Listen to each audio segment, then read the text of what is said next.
మన తండ్రి అయిన దేవుని నుండి ప్రభువైన యేసుక్రీస్తు కృపయు సమాధానము మనకందరికీ ప్రభువు అనుగ్రహించి ఆదరణ దయచేయునుగాక. ఆమేన్.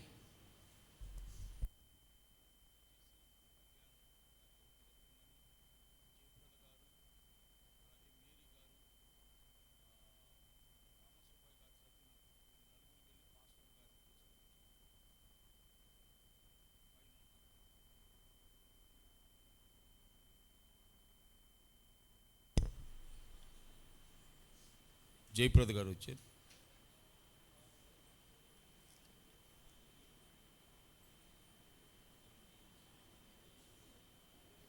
దేవునికి స్తోత్రం.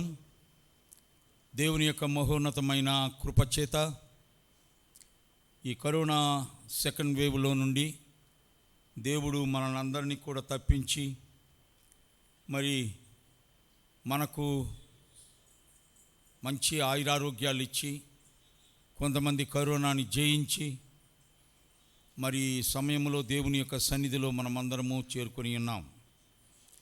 కానీ మన మధ్యలో అభిలాషాన్ని దేవుడు ప్రేమించి ఆయన పిలుచుకొని ఉన్నాడు. దేవునికి స్తోత్రములు కలుగును గాక. యెహోవా ఇచ్చెను, యెహోవా తీసుకొనెను, యెహోవా నామమునకు స్తుతి కలుగును గాక. ఈ ప్రత్యేక సమయంలో అభిలాషాన్ని చనిపోయిన తరువాత మొట్టమొదటి ఆదివారం మూలవాక్యాన్ని మనం చదువుకుందాం. రోమా 8వ అధ్యాయము 35, 38, 39. రోమా 8వ అధ్యాయం 35, 38, 39 చదువుకుందాం గట్టిగా. క్రీస్తు ప్రేమ నుండి మనలను ఎడబాపు వాడు ఎవడు? శ్రమ అయినను బాధ అయినను హింస అయినను కరువైనను వస్త్రహీనత అయినను ఉపద్రవమైనను ఖడ్గమైనను మనలను ఎడబాపునా ఇందును గూర్చి రాయబడినది ఏమనగా నిన్ను బట్టి దినమెల్లా మేము వధింపబడిన వారము వదకు సిద్ధమైన గొర్రెలమని మేము ఎంచబడిన వారము అయినను మనలను ప్రేమించిన వాని ద్వారా మనము వీటన్నిటిలో అత్యధిక విజయము పొందుచున్నాము. మరణమైనను జీవమైనను దేవదూతలైనను ప్రధానులైనను ఉన్నవి అయినను రాబోవునవి అయినను అధికారులైనను ఎత్తైనను లోతైనను సృష్టింపబడిన ఏదైనను మన ప్రభువైన క్రీస్తు యేసునందలి దేవుని ప్రేమ నుండి మనలను ఎడబాప నేరవని రూఢిగా నమ్ముచున్నాను. దేవునికి స్తోత్రం. హల్లెలూయా. గట్టిగా చెప్పండి హల్లెలూయా, హల్లెలూయా, హల్లెలూయా. ఈ మూలవాక్యానికి నేను పెట్టుకున్నటువంటి అంశం 35వ వచనం మాత్రం చదవండి. 35వ వచనం మాత్రం. క్రీస్తు ప్రేమ నుండి మనలను ఎడబాపు వాడు ఎవడు? చాలండి. ఈ మూలవాక్యానికి నేను పెట్టుకున్నటువంటి అంశం విశ్వాసయాగ ప్రవేశం అనే అంశం మీద నేను మీతో మాట్లాడాలని ఆశపడుతున్నాను. ఈ విశ్వాసయాగ ప్రవేశంలో 2 ఉన్నాయి, 2 పాయింట్స్. ఒకటి విశ్వాసయాగం, రెండవది సజీవ యాగం. రోమా 12:1 వచనంలో ఒక మాట రాయబడి ఉంది. దయచేసి చూడండి. రోమా 12:1 వచనం. కాబట్టి సహోదరులారా పరిశుద్ధమును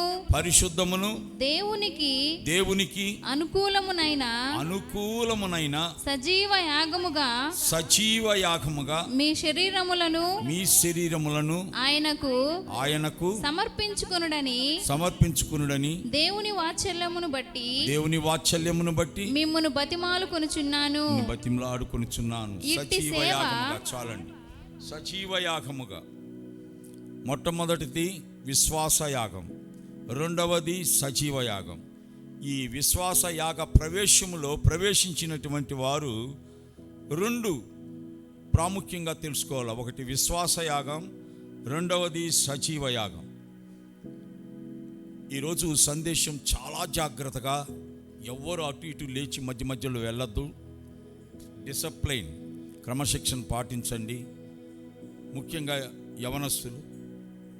మరి ఈరోజు అందించబడిన వాక్యము చాలా శ్రద్ధగా లేఖన భాగాలను పరిశోధిస్తూ మీరందరూ కూడా తెలుసుకోవాలని నేను మనవి చేస్తున్నాను. ఒక సైనికుడు ఉన్నాడు అనుకోండి, యుద్ధానికి వెళ్ళేటప్పుడు, యుద్ధ భూమికి వెళ్ళినప్పుడు త్యాగం చేయాల్సినవి కొన్ని ఉన్నాయి. ఒకటి ఏంటంటే, యుద్ధానికి యుద్ధ భూమిలోనికి వెళ్ళేటప్పుడు కుటుంబాన్ని వదిలిపెట్టేయాలి.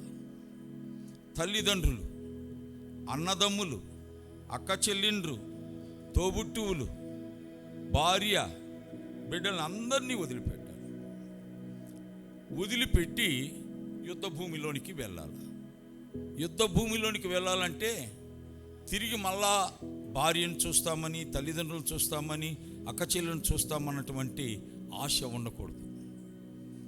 యుద్ధ భూమిలోనికి వెళ్ళేవాడు మరి కుటుంబాన్ని, తల్లిదండ్రుల్ని, అన్నదమ్ముల్ని, అక్క చెల్లెని అందరినీ వదిలేయాలి. ఒకటి. రెండవది, యుద్ధ భూమిలోనికి వెళ్ళాలని అంటే ప్రాణత్యాగం చేయాలి. ప్రాణత్యాగం. ఒక సైనికుడు ప్రాణమైనా పోవచ్చు. యుద్ధ భూమిలోనికి వెళ్ళేటప్పుడు ప్రాణమును జయించుకొనైనా రావచ్చు. అంటే ఈ సమయంలో ఈ సైనికుడు అంటే ఎవరనంటే ఒక నిజ సేవకుడు. ఎవరండి? ఒక నిజ సేవకుడు. ఈరోజు నిజమైన సేవకులంటే ఎవరనంటే, ప్రియమైనటువంటి బిడ్డలారా, సేవ అంటే యుద్ధ భూమి, యుద్ధం. సేవ అనేది యుద్ధ భూమి, యుద్ధం. సేవలో ప్రవేశించడం అంటే యుద్ధ భూమిలో ప్రవేశించడమే. ప్రియమైనటువంటి బిడ్డలారా, మరి అది కూడా అంతే. సేవ అంటే ఈ రోజుల్లో చాలా ఆషామాష కాదు.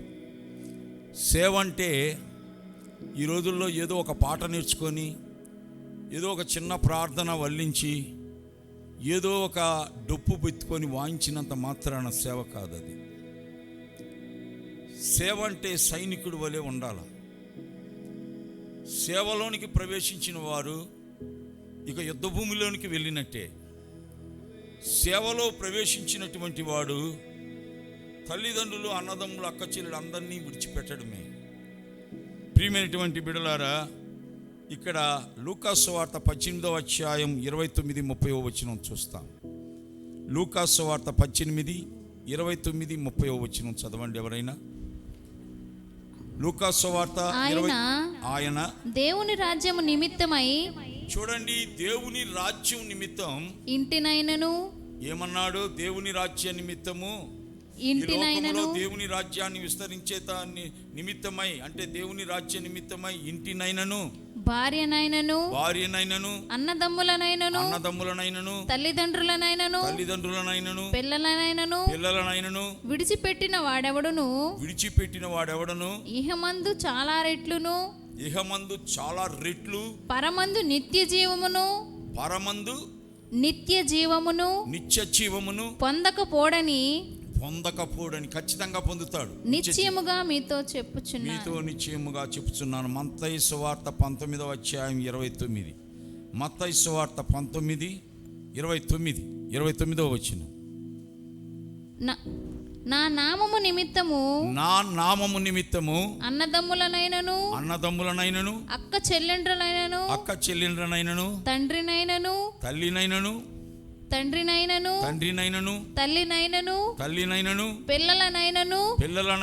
భూములనైనను ఇండ్లనైనను విడిచిపెట్టిన ప్రతి వాడును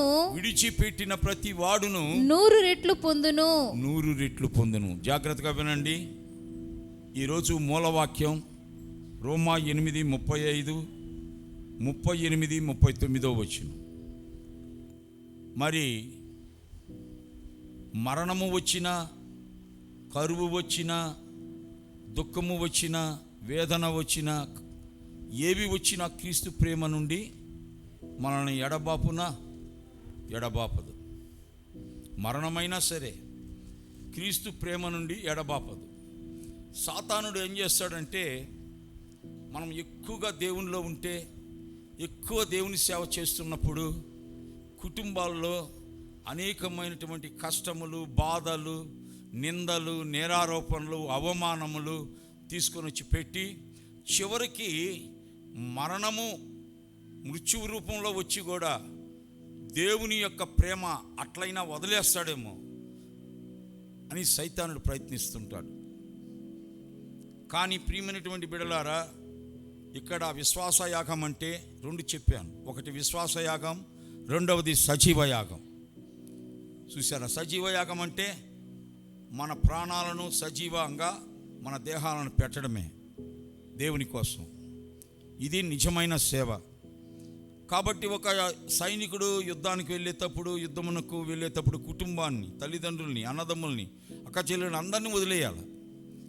ఒక సైనికుడు యుద్ధానికి వెళ్ళేటప్పుడు ప్రాణాన్ని సహితము లెక్క చేయక యుద్ధ భూమికి వెళ్ళినప్పుడు, యుద్ధం చేస్తున్నప్పుడు ప్రాణాన్నైనా పోగొట్టుకోవచ్చు, తిరిగి ప్రాణాన్ని జయించైనా తిరిగి రావచ్చు.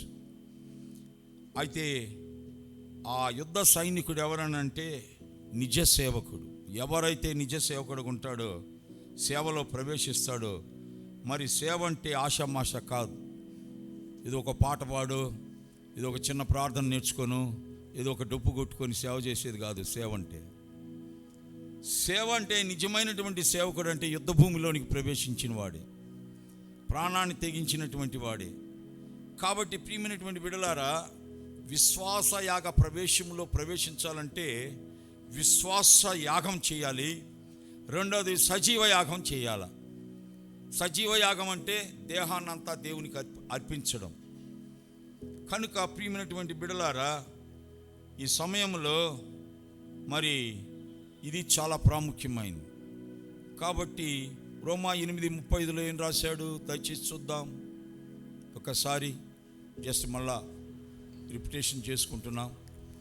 చదవండి గట్టిగా, త్వరగా. క్రీస్తు ప్రేమ నుండి 35 సార్ చదవండి. క్రీస్తు ప్రేమ నుండి మనలను ఎడబాపు వాడు ఎవడు ప్రశ్నిస్తున్నాడు. శ్రమ అయినా బాధ అయినను. చూడండి, మన జీవితాల్లో శ్రమ రావచ్చు, బాధ రావచ్చు, దుఃఖం రావచ్చు, అవమానం రావచ్చు, నిందలు రావచ్చు, మరణం కూడా రావచ్చు. అయినా కూడా క్రీస్తు ప్రేమ నుండి ఎడబాపునా అని రాయబడింది. ఈరోజు సాతానుడు ఈ రాకడ దినాల్లో మన విశ్వాసాన్ని చెదరగొట్టాలని, మనము దేవుని సేవ నుండి దూరపరచాలని, లేక దేవుని సేవను ముంచివేయాలని మరి అనేక విధములైనటువంటి ప్రయత్నములు చేస్తుంటాడు. కొన్నిసార్లు మృత్యు రూపంలో కూడా వచ్చి మనల్ని ఎదుర్కొంటాడు. మరి ఇలాంటి సమయంలో ఒక సైనికుడు వలె యుద్ధ భూమికి వెళ్ళాలి. మనం యుద్ధము చేయాలి. మనము దేవుని పేరిట నిలబడి దేవునికి విజయము చేకూర్చాలి. సరే, మరి కళ్యాణి హాస్పిటల్ చెన్నైలో సన్నీని దేవుని సేవకు సమర్పించాం. చాలా మరణ కోరల్లో కుటుకులాడుతూ ఉన్నప్పుడు సన్నీ డాక్టర్స్ అంతా చేతులు దులుపుకొని వెళ్ళిపోయారు. ఇంకా మేమేం చేయలేమమ్మా, మరి సన్నీ విషయం ఇక దేవుడే చేయాలా, మీ దేవునికి మొక్కుకోండి అని చెప్పి చేతులు దులిపేసి వెళ్ళిపోయారు. పాస్టమ్మ గారు నేను ఆ యొక్క మంచము చుట్టూ చేరుకొని ఆ రాత్రంతా కన్నీరు విడిచి ప్రార్థన చేశాం. చివరికి ఒక మాట అన్నాం, ప్రభువా ఈ బిడ్డను నువ్వు సజీవుని లెక్కలో ఉంచు, ఈ బిడ్డ ప్రాణాన్ని నువ్వు కాపాడు, మేము దేవుని యొక్క సేవకు సమర్పిస్తాం. అలాగే దేవుని సేవకు సమర్పించాం. మరి ప్రియమైనటువంటి బిడ్డలారా, ఈరోజు మనము ఒక విషయాన్ని జ్ఞాపకం చేసుకోవాలి. సమర్పించిన తర్వాత ఎవరు బిడ్డ? ఎవరు బిడ్డ? చెప్పండి గట్టిగా. దేవునికి ఇచ్చేసామా? ఇచ్చేసినట్టేనా? సేవకి సమర్పించేనట్టేనా? ప్రియమైనటువంటి బిడ్డలారా, అందుకే 1 కొరింథీ 7:23 విలువ పెట్టి కొనబడిన వారం, దేవుడు ఆయన రక్తముతో కొన్నాడు మనల్ని, సన్నీని కొన్నాడు. ప్రియమైనటువంటి బిడ్డలారా, జగత్పునాది వేయబడక మునిపే సన్నీని, నిన్ను నన్ను దేవుడు సృజించాడు. ఎవరు సృజించాడు? మానవుణ్ణి దేవుడు సృజించాడు. దేవుడు చేతులతో నాసికారంధ్రములలో జీవవాయువును ఊది ప్రాణం పోశాడు. తర్వాత ముక్కు, చెవులు, మరి కన్ను, నోరు, అవయవాలన్నీ కూడా నిర్మాణం చేశాడు. చక్కగా తన స్వరూపంలో నరుని చేశాడు. మరి తన పోలిక చొప్పున నరుని చేశాడు. ఇప్పుడు ఏమంటున్నాడు తెలుసా? చేసిన తర్వాత నీవు నా సొత్తు అంటున్నాడు. తల్లిదండ్రుల యొక్క సొత్తు కంటే ముందు ఎవరి సొత్తు? ఎవరి సొత్తు అండి? దేవుని సొత్తు. ఎందుకంటే ఆయన చేసుకున్నాడు, ఆయన నిర్మాణించాడు, ఆయన సృజించాడు, ఆయన కన్నులు పెట్టాడు, ఆయన నాసికారంధ్రంలో జీవవాయువును ఊదాడు. మరి ఆయన మన కొరకు ప్రాణం పోసాడు. మరి ప్రియమైనటువంటి బిడ్డలారా, ఈ విధముగా ఆయన సృజించినటువంటి వారమై ఉన్నాం కనుక దేవుడు అంటాడు, నీవు నా సొత్తు అంటున్నాడు. You are my property. నాకంటే నా బిడ్డ ఎవరికి బిడ్డ? దేవునికి బిడ్డ.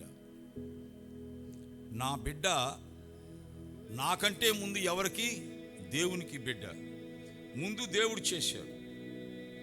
ప్రియమైనటువంటి బిడ్డలారా, ఈరోజు సన్నీని దేవుడు పిలిచాడు, దేవుడు తీసుకున్నాడు.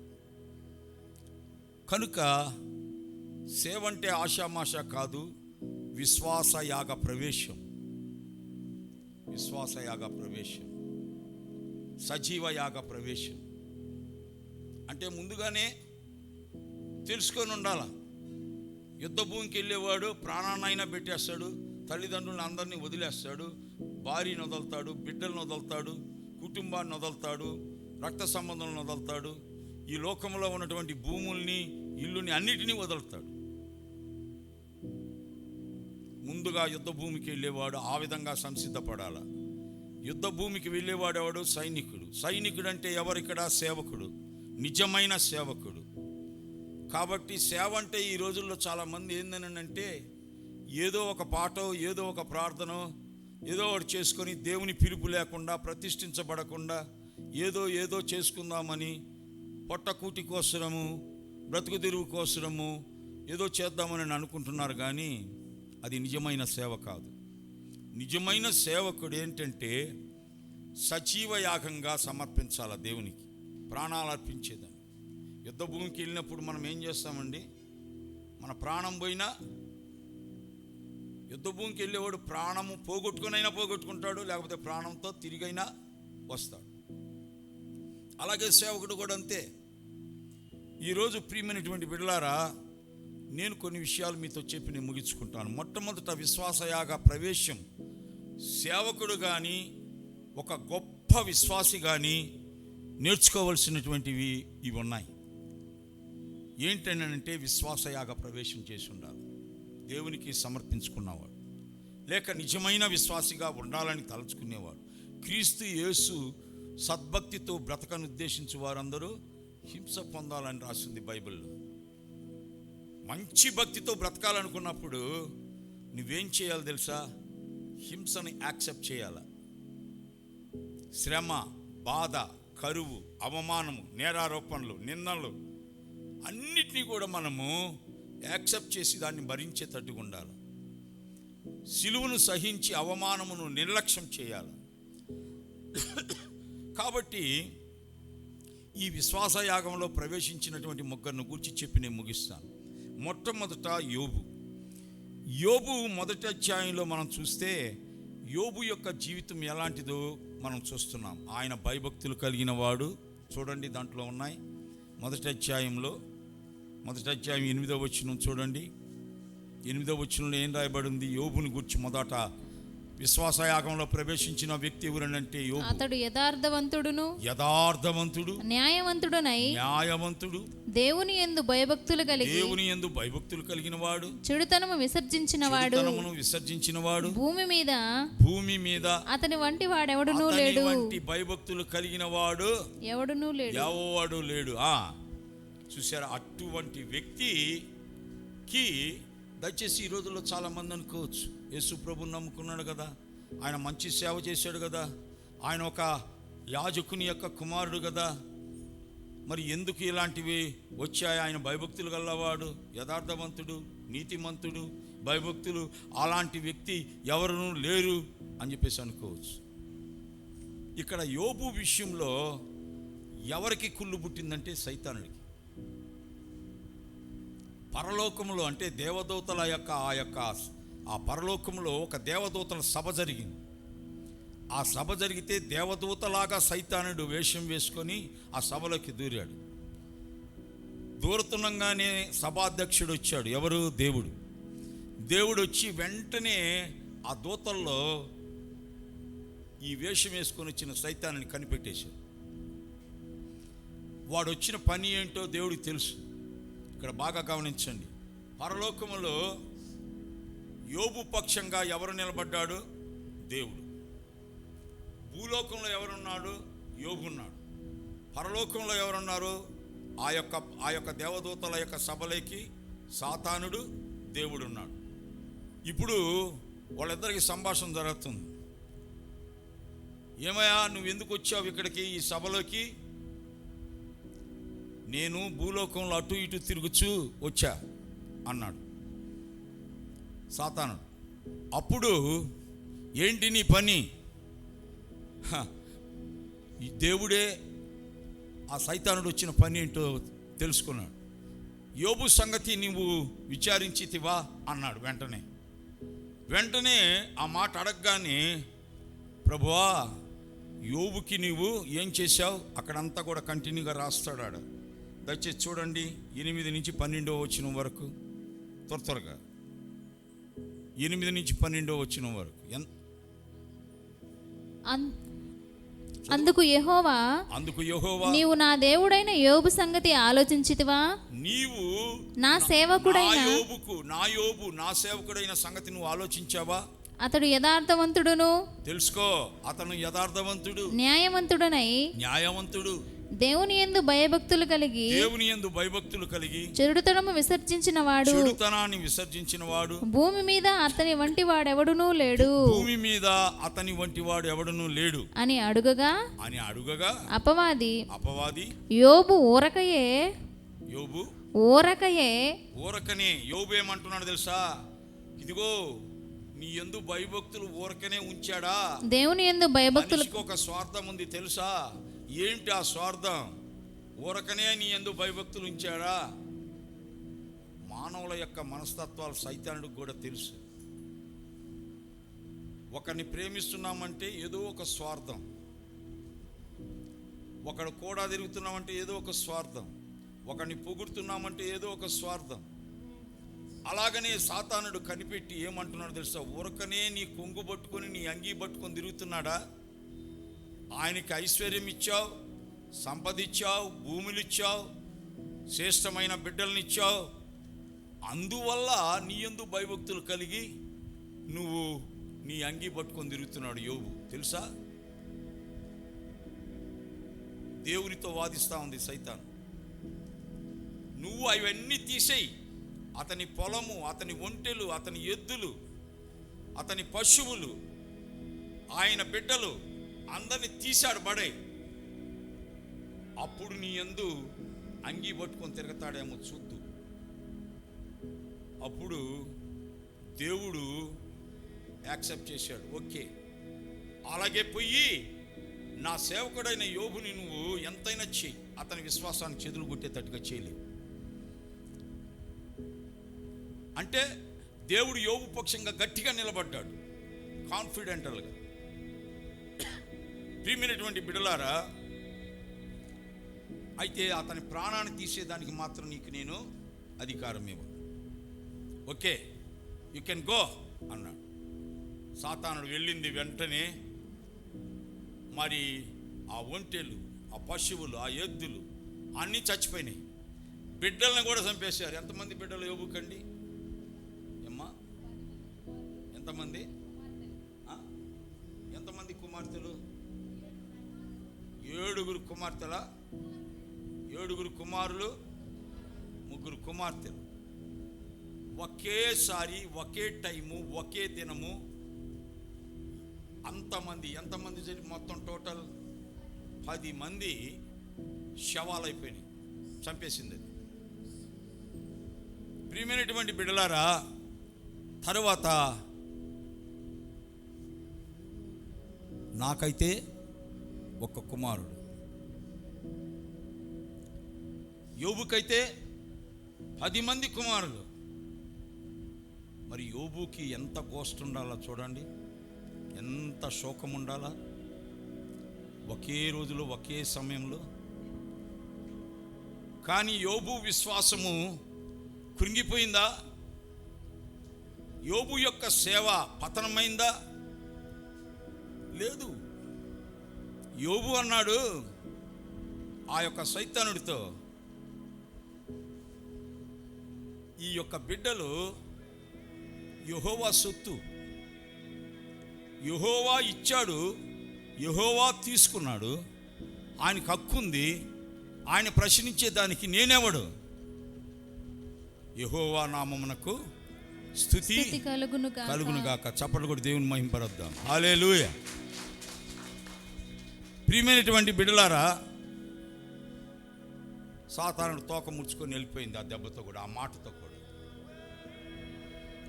మళ్ళా దేవుడు గమ్మున ఉండకూడదు, దాన్ని అట్నే పంపించేయకూడదు. యోబు ఆ సైతాన్ని పిలిచాడు. ఏంది యోబు సంగతి అన్నాడు. లే, భలే ఒడివిలే, నువ్వు ఆయనకి మంచి ఆరోగ్యం ఇచ్చావు, సుఖం ఇచ్చావు, సంతోషాన్ని ఇచ్చావు, ఆనందాన్ని ఇచ్చావు. ఆయన శరీరాన్ని నీవు ఆయన రుగ్మతతో, ఒక వ్యాధితో నువ్వు బాధ పెట్టు, తర్వాత దేవుడు అంటాడేమో చూద్దాం. మనం కూడా ఏమనుకుంటామంటే, దేవుని నమ్ముకున్నారు, దేవుని విశ్వసించారు, దేవుని సేవ చేస్తున్నారు, ఆయన ఏ తప్పు చేయకపోతే, ఏ పొరపాటు చేయకపోతే, ఏ పాపం చేయకపోతే ఎందుకు వచ్చాయి అని అనుకునేవాళ్ళు లేరా? కానీ ప్రియమైనటువంటి బిడ్డలారా, దేవుడు యోబు జీవితాన్ని గురించి సర్టిఫై చేశాడు. ఆయన ఎటువంటి వాడు? నీతిమంతుడు, యథార్థవంతుడు, చెడుతనమును విసర్జించిన వాడు, భయభక్తులు కలిగిన వాడు. అలాంటి భయభక్తుడు భూలోకంలోనే లేడని చెప్పాడే. ఇంకేంది నువ్వు ఆయనకి తీర్పు తీర్చేది మానవుడుగా? ప్రియమైనటువంటి బిడ్డలారా, వెంటనే ఆయన శరీరం అంతా ఒక కుళ్ళిపోయిన ఇదిలాగా దుర్వాసనతో వచ్చి కుక్కలు తన చర్మాన్ని లాక్కొని పోయి అంత పరిస్థితి అయిపోయింది. చూసారా? ఆయన దేవుణ్ణి విడిచిపెట్టాడా? చెప్పండి. ఆయన ప్రేమ నుండి విడిపోయాడా? ఆయన విశ్వాసంలో నుండి కోల్పోయాడా? లేదు, దేవుని యందు నిరీక్షణ కలిగి ఉన్నాడు. ప్రియమైనటువంటి బిడ్డలారా, అలాంటి సమయంలోనే ఆయన భార్య వచ్చింది. భార్య ద్వారా యోబు రక్షించబడ్డాడు ఒకప్పుడు. అటువంటి భార్యలోనికి వచ్చి సాతానుడు ప్రవేశించి యోబు దగ్గరికి వచ్చి మాట్లాడుతూ ఉంది. ఎవరు? యోబు భార్య. ఏమని? ఇంకేంటయ్యా దేవుడు అంటావు నువ్వు? నీ నోటి గుండా దేవుడు దేవుడు అని మాట రాని బాక. ఇదిగో నీ యొక్క భూములు పోయినాయి, నీ ఆస్తి పోయింది, నీ ఐశ్వర్యం పోయింది, మనకున్న బిడ్డలు కోల్పోయినాం, నీ శరీరం చూస్తే కుళ్ళిపోయిన వాసన. చీకిపోయింది నీ శరీరం అంతా. ఇంకెందుకయ్యా ఆ దేవుణ్ణి విడిచిపెట్టు అని అంత దాకా శోధించింది. అప్పుడు యోబు ఏమన్నాడు భార్యతోటి? ఈ మాట మన జీవితాల్లో మనం అన్వయించుకోవాలి. మనము మేలు అనుభవించేదానికైనా అర్హులం, కీడు అనుభవించేదానికి అర్హులము కామా? మూర్ఖురాలు మాట్లాడినట్టు మాట్లాడుతున్న గెట్ అవుట్ అన్నాడు. తోక ముడుచుకొని వెళ్ళిపోయింది సైతాన్. తర్వాత యోబు బాధలోనే ఉన్నాడు, దుఃఖంలోనే ఉన్నాడు, వేదంలోనే ఉన్నాడు. అలాంటి సమయంలో ముగ్గురు స్నేహితులు వచ్చారు. తర్వాత మొట్టమొదట ఏంటండి, బిడ్డలు కోల్పోయినారు, భూమి కోల్పోయింది, ఆస్తి కోల్పోయారు, పశువులు అన్నీ కోల్పోయినారు. తర్వాత రెండవది వ్యాధి. మూడవది ఏంటంటే స్నేహితులు వచ్చారు. యోబు స్నేహితులు వచ్చి జోఫర్, బిల్దద్, ఎలిఫస్, వీళ్ళు ముగ్గురు వచ్చారు. ఎలిఫస్, జోఫర్, బిల్దద్ ముగ్గురు స్నేహితులు, వాళ్ళ పేర్లు ఇవి. వాళ్ళు వచ్చి యోబు దగ్గరికి వచ్చి ఎంత చాకచక్యంగా మాట్లాడుతున్నారో తెలుసా? వాళ్ళలో కూడా సైతాన్ ప్రవేశించింది. యోబు, ఎందుకు ఏడుస్తున్నావు? నీ భక్తి నీకు ధైర్యం పుట్టించదా?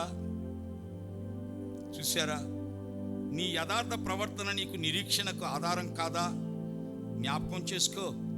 నిరపరాధి అయిన ఒకడు ఎప్పుడైనా నశించినా, యథార్థవర్తనుడు ఎక్కడైనా నిర్మూలమైరా? ఈ విధంగా ప్రశ్నిస్తూ సైతాను మరి ఆ విధంగా చేస్తా వచ్చాడు. అంటే స్నేహితుడు, మొదటి స్నేహితుడు. ఈ మొదటి స్నేహితుడు, ఎందుకు ఈ విధంగా దుఃఖపడతావు, బాధపడతావు? నువ్వు ఆలోచించుకో. ఏదో తప్పు చేసావయా, ఏదో పొరపాటు చేసావు, ఏదో పాపం చేసుంటావు, లేకపోతే నీకెందుకు వచ్చింది ఇది? నీ బిడ్డలు పోయారు, నీ ఆస్తి పోయింది, నీ ఐశ్వర్యం పోయింది, నీవు భయంకరమైన నీ శరీరం అంతా వ్యాధిగ్రస్తుడు అయిపోయావు, ఆస్తిని కోల్పోయావు, నువ్వు సంపాదించిందంతా పోగొట్టుకున్నావు. చూసారా? ఏదో ఏదో ఏదో ఒక డాట్ ఉంది నీలో, ఏదో ఒక మచ్చ ఉంది. ఎందుకు జరిగింది? లేకపోతే నీకు ఇలాగా. ప్రియమైనటువంటి బిడ్డలారా, ఆ విధంగా శోధించాడు. మొదట ఏమని శోధించాడు? ఏదో చేసుంటావా నువ్వు తప్పు, ఏదో పొరపాటు ఉంది. ఇంకొకడు వచ్చాడు, ఏదో చేసావని కాదయ్యా, నువ్వు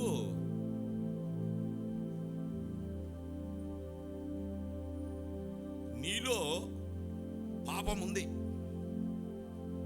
నీలో పొరపాటు ఉంది అన్నాడు. ఇంకో స్నేహితుడు వచ్చి, ఉండేది కాదయ్యా, అతడు తప్పు చేశాడు, పొరపాటు చేశాడు, అందువల్లనే ఈ విధమైనటువంటి పరిస్థితి ఏర్పడదని రకరకాలుగా శోధించారు. చాలా హట్ అయ్యాడు. యోబు ఒక మాట అన్నాడు, మీరు బాధలకు కర్త కానీ ఆదరణకు కర్తలు గారు అన్నాడు. ఈ రోజుల్లో కూడా మనం దుఃఖంలో ఉన్నప్పుడు, బాధలో ఉన్నప్పుడు, వేదనలో ఉన్నప్పుడు సాతానుడు ఏం చేస్తాడంటే మన దగ్గరికి వచ్చి కృంగతీసే మాటలు మాట్లాడుతుంటారు, బాధ పెట్టే మాటలు. ఇంకా ఇంకా వదిలే ఆడ ఏడస్తా కూర్చొని ఉంటే, అక్కడ దుఃఖపడి కూర్చొని ఉంటే యోబుని ఆ విధంగా మాట్లాడినప్పుడు యోబు అంటాడు, మీరు ఆదరణకు, దయచేసి చూడండి ఆ మాట, దయచేసి చూడండి ప్రియమైనటువంటి బిడ్డలారా, చక్కని మాట రాశాడు. 16వ అధ్యాయం, మీరందరూ బాధకే కర్తలు కానీ ఆదరణకు కర్తలు కారు. ఈ గాలి మాటలు ముగిసిపోయేనా? నీకేమి బాధ కలుగుట చేత నాకు ఉత్తరం ఇచ్చుచున్నావు? నా స్థితిలో మీరుండి నేను మీ వలె మాట్లాడవచ్చు అన్నాడు. ప్రియమైనటువంటి బిడ్డలారా, మరి ఆ స్నేహితుల్ని కూడా ఏం చేశాడంటే దేవునికి మొరపెట్టాడు. దేవుడు సుడిగాలిలో నుండి మాట్లాడాడు ఆ స్నేహితులతోటి, సుడిగాలిలో నుండి మాట్లాడినాడు. ప్రియమైనటువంటి బిడ్డలారా, అక్కడ కూడా స్నేహితుల్ని జయించాడు. లాస్ట్లో సైతానికి ఇంకా వీలుగాక ఒక పని దేవుడు ఏం చెప్పాడండి సైతానికి లాస్ట్లో, నువ్వేమైనా చేసుకో, నీకు అనుమతిస్తా, కానీ అతని ప్రాణాన్ని తీసేదానికి మాత్రం నేను అనుమతి ఇవ్వను అన్నాడు. కానీ సైతాన్ ఏం చేసింది? ఇక ఏది చేయలేక మృత్యు రూపంలో వచ్చి నిలబడ్డది. అంటే మా యోబుని చంపేయాలి. మృత్యు రూపంలో వచ్చి నిలబడి యోబును చంపాలని వచ్చినప్పుడు, మోసం చేయాలని దేవుడు చెప్పిన మాట ప్రకారం చేయాలి కదా, అదే అట్ట కాకుండా మోసం చేయాలని ఎలాగైనా యోబు ఇది చేయాలని చెప్పేసి మృత్యు రూపంలో వచ్చి నిలబడినప్పుడు పాత నిబంధనలో ఉన్న యోబుకి క్రొత్త నిబంధనలో ఉన్న యేసు ప్రభు ఆయన చనిపోయి లేచినట్లు దర్శనంలో కనబడదు. పాత నిబంధనలో ఉన్న యోబుకండి కొత్త నిబంధన, అప్పుడు ఇంకా కొత్త నిబంధన పుట్ల, క్రొత్త నిబంధనలో ఉన్న యేసు ప్రభుకి యేసు ప్రభు చనిపోయి లేచినట్లు కనబడుతున్నాడు. అప్పుడు అంటాడు, దయచేసి చూడండి ప్రియమైనటువంటి బిడ్డలారా, యోబు 19:25 నుండి 27 వరకు మనం చదివితే మనకు మంచి మాటలు కనబడతాయి. దయచేసి త్వరగా 19:25 నుండి 27 వరకు. అయితే నా విమోచకుడు యోబు అంటున్నాడు, ధైర్యం తెచ్చుకొని ఆయన మంచి పరిశుద్ధాత్మావేశంతో నిలబడి, నా విమోచకుడు సజీవుడు, నా శరీరము చీకిపోయినా నేను దేవుని చూస్తా. ప్రియమైనటువంటి బిడ్డలారా, ఎంత మంచి మాట అండి. దయచేసి చూడండి, ఎంత మంచి మాట. అయితే నా విమోచకుడు సజీవుడనియు తరువాత ఆయన భూమి మీద నిలుచుననియు నేను ఎరుగుదును. నా విమోచకుడు సజీవుడంటే ఆయన చనిపోయి తిరిగి లేచిన దేవుడు, నా దేవుడు. మరణాన్నే కొట్టేశాడు ఆయన, మృత్యువునే కొట్టి పారద్రోలేడు. నాకు ఆ పునరుద్ధాన శక్తిని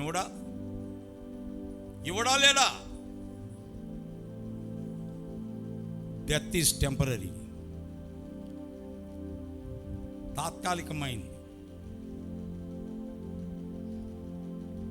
ప్రభు దృష్టిలో డెత్ అనేది స్లీపింగ్ లెక్క, ఒక నిద్ర లెక్క. నిద్రించుచున్నాడు అన్నాడు ప్రభువు. అన్యులేమన్నారు? చచ్చిపోయాడు అన్నారు. ఈ మాట వాడతారు. క్రైస్తవ బిడలేమంటారు? ప్రభునందు నిద్రించారంటారు. ప్రియమైనటువంటి బిడలారా, మరి ఈ విధంగా నా విమోచకుడు సజీవుడు, నా శరీరము చీకిపోయి కుళ్ళిపోయినా నా దేవుణ్ణి చూస్తానన్నాడు. ఎంత విశ్వాసయాగం అండి యోబుకి. నిజంగా నిజమైన సేవకులు, నిజమైన విశ్వాసులు విశ్వాసయాగంలో ప్రవేశించాలి. మనము యోబు విశ్వాసయాగంలో ప్రవేశించాడు, దేవుని పక్షంగా నిలబడ్డాడు, దేవుడు యోబు పక్షంగా నిలబడ్డాడు, యోబు దేవునికి విజయం చేకూర్చాడు, సైతాన్ని వాడగొట్టి. హల్లెలూయా. ఈరోజు మనం కూడా అలాగనే ఉండాలి. ప్రియమైనటువంటి బిడ్డలారా, సైతానుడు రకరకాలుగా పెట్టేదానికి చూస్తుంది, చివరికి మరణాన్ని కూడా ముందు తెచ్చి పెడుతుంది. అందుకని ఇక్కడ ఏమన్నాడు రోమా 8లో, ప్రియమైనటువంటి బిడ్డలారా, మరణమైనను అని కూడా రాస్తున్నాడు ఆడ. శ్రమ అయినను, దుఃఖమైనను, బాధ అయినను, హింస అయినను అని కాకుండా మరొక వచనంలో ఏం రాశాడు? ప్రియమైనటువంటి బిడ్డలారా, దయచేసి చూడండి. శ్రమ అయినను, దుఃఖమైనను, బాధ అయినను అనే మాటే కాకుండా ఇంకో మరణమైనను, జీవమైనను రాశాడా? మరణమైనను అన్నాడు. కాబట్టి ప్రియమైనటువంటి బిడ్డలారా, ఈ మరణమైనని కూడా ఆ లిస్టులో ఇచ్చున్నాడు. దేవుని ప్రేమ నుండి ఎడబాపున ఈ సైతాను మన యొక్క సేవను పడగొట్టాలను, లేక మన విశ్వాసాన్ని చెదరగొట్టాలను, చెదులు కొట్టించాలను, లేకపోతే ఆయన ప్రేమ నుండి దూరపరచాలను ఈ విధంగా చేయొచ్చు. కాబట్టి ప్రియమైనటువంటి బిడ్డలారా, ఈ విధంగా చేసేటప్పుడు యోబు స్నేహితులంతా వచ్చి ఏం చేశారు? ఏ పొరపాటు చేసావయ్యా, ఏ తప్పిదం చేసావా, ఏ పాపం చేసి ఉన్నావా, లేకుంటే ఎందుకు నీకు ఈ బాధ కలిగిందయ్యా. ఈ రోజుల్లో కూడా సమాజంలో కుసకుసలు ఉంటాయి. దీన్ని ఏమంటారంటే డార్క్ టీచింగ్. సైతాను చెవులో దూరి టీచింగ్ చేస్తుంటుందంట. ఏమని? ఏ పొరపాటు చేసినారు, ఏ తప్పిదం చేశాడు, ఏ పాపం చేశాడు, లేకపోతే వాళ్ళకెందుకు కలిగింది ఈ విధంగా, ఆయన నమ్మకంగా సేవ చేస్తున్నాడు కదా. సైతాను డార్క్ టీచింగ్ చేస్తుంటాడు. అంటే దయ్యాల బోధ అంటారు దీన్ని తెలుగులో. ఈ దయ్యము బోధ చేస్తూ ఉంటుంది, ఆలోచనలు ఇస్తుంటుంది రకరకాలుగా. ఆలోచనలు ఇస్తూ ఉండేది కూడా కాదు, కోల్పోయినటువంటి వారికి కూడా నిరాశ కలిగించే మాటలు కలిగిస్తుంది. చూసావా? ఏమని? కొంతమంది వచ్చారు నా దగ్గరికి, ఆ దేవునికి కరుణ లేదయ్యా. ఏమన్నారండి? ఆ దేవునికి కరుణ లేదయ్యా అన్నారు. ప్రియమైనటువంటి బిడ్డలారా, ఇలాంటి వారు వచ్చినప్పుడు మనం చాలా స్టడీగా ఉండాలా, మన విశ్వాసాన్ని జాగ్రత్తగా పెట్టుకోవాలా, నమ్మకంగా పెట్టుకోవాలా.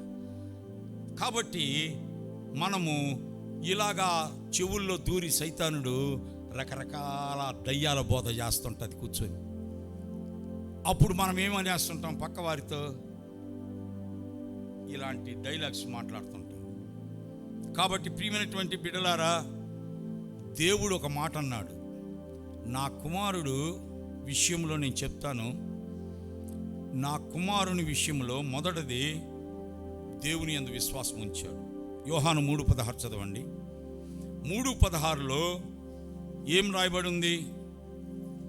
త్వరగా, దేవుడు లోకమును ఎంతో ప్రేమించెను కాగా తన అద్వితీయ కుమారుని యందు విశ్వాసం ఉంచువాడు నశింపక నిత్య జీవం పొందును. నా కుమారుడు విశ్వాసం ఉంచాడు దేవుని ఎడల, అందువల్ల దేవుడు ఏం చేశాడు? అక్కడ నిత్య జీవం ఇచ్చాడు అని రాయబడి ఉంది. 3:36 చూడండి. 3:36లో ఏం రాయబడి ఉంది? కుమారుని యందు విశ్వాసం ఉంచువాడు నిత్య జీవము గలవాడు. నా కుమారుడు విశ్వాసం ఉంచలేదా? దేవుని యందు, యేసు ప్రభునందు విశ్వాసం ఉంచలేదా? విశ్వాసం ఉంచాడు. ప్రియమైనటువంటి బిడ్డలారా, యోహాను 6:40 వచనం చూడండి. 6:40 వచనంలో ఏం రాయబడిందో చూద్దాం. కుమారుని చూచి ఆయన యందు విశ్వాసం ఉంచు ప్రతి వాడును, ప్రతివాడు, నా కుమారుడే కాదు, ఎవడైనా సరే విశ్వాసం ఉంచు ప్రతివాడు నిత్య జీవము పొందుటయే నా తండ్రి చిత్తము. హల్లెలూయా. కాబట్టి విశ్వాసం ఉంచాడు. రోమా 5:1 వచనం. రోమా 5:1 త్వరగా చూడండి, రెఫరెన్సెస్ కోట్ చేసుకోండి.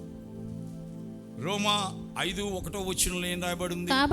కాబట్టి విశ్వాస మూలమున మనము నీతిమంతులుగా తీర్చబడి.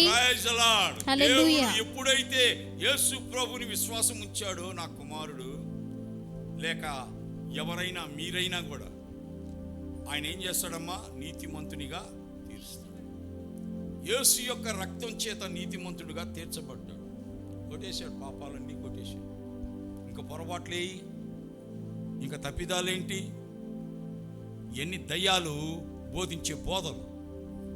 యేసు యొక్క రక్తం ప్రతి పాపము నుండి కడిగివేయును. రోమా 5:9 వచనంలో ఏం రాయబడిందో చూద్దాం. ఎప్పుడో యేసు యొక్క రక్తం, ఆయన రక్తము వలన ఇప్పుడు నీతిమంతులుగా తీర్చబడి. సరే, రెండవది నా కుమారునికి నిరీక్షణ. దయచేసి చూడండి, రోమా 5:2-5 వరకు. ఏంటి నిరీక్షణ చూద్దాం. మనము ఆయన ద్వారా మనము విశ్వాసము వలన ఈ కృపయందు ప్రవేశము కలవారమై అందులో నిలిచియుండి దేవుని మహిమకు కూర్చిన నిరీక్షణను బట్టి అతిశయపడుచున్నాము. దేవుని ఇప్పుడు నా బిడ్డను శరీరంతో నింపలా. శరీరంతో ఉండే కాలం అయిపోయింది. ఇప్పుడు మహిమతో నింపాడు. ఆయన కృప ద్వారా మహిమతో నింపున్నాడు. మహిమ శరీరమై ఉన్నాడు.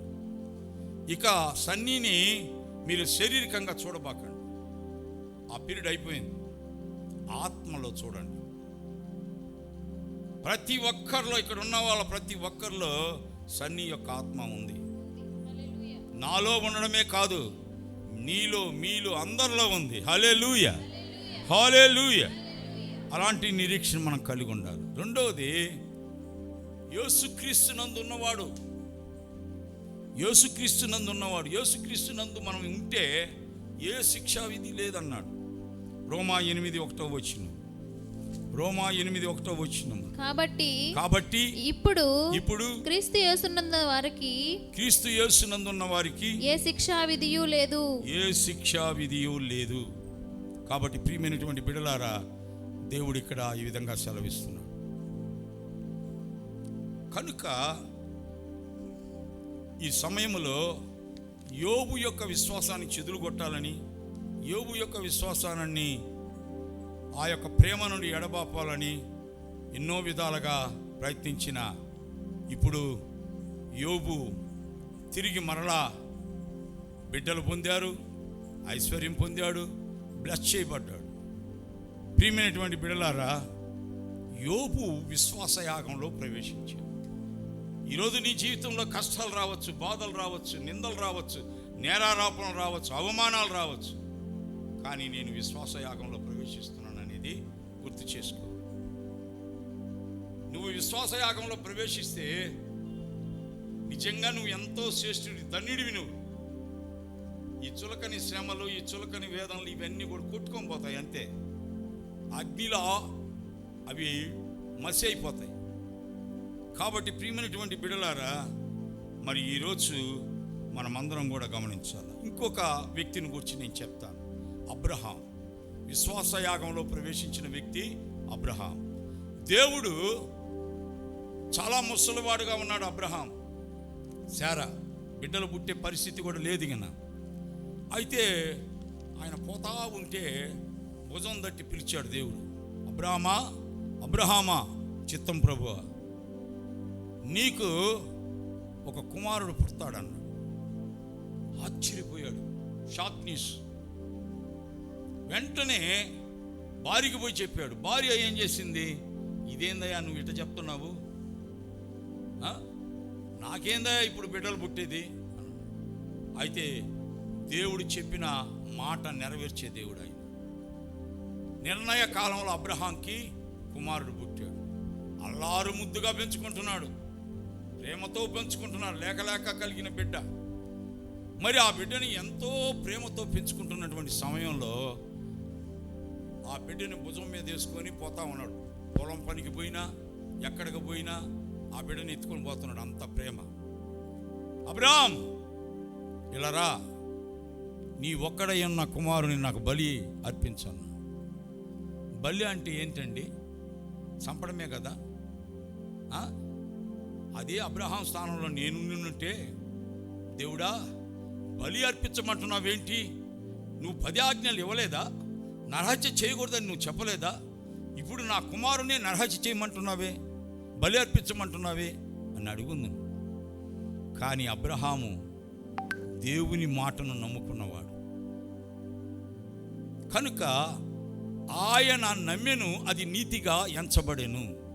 అబ్రహాము నమ్మాడు, నీతిగా ఎంచాడు. అబ్రహాం ఏమి నమ్మినాడు,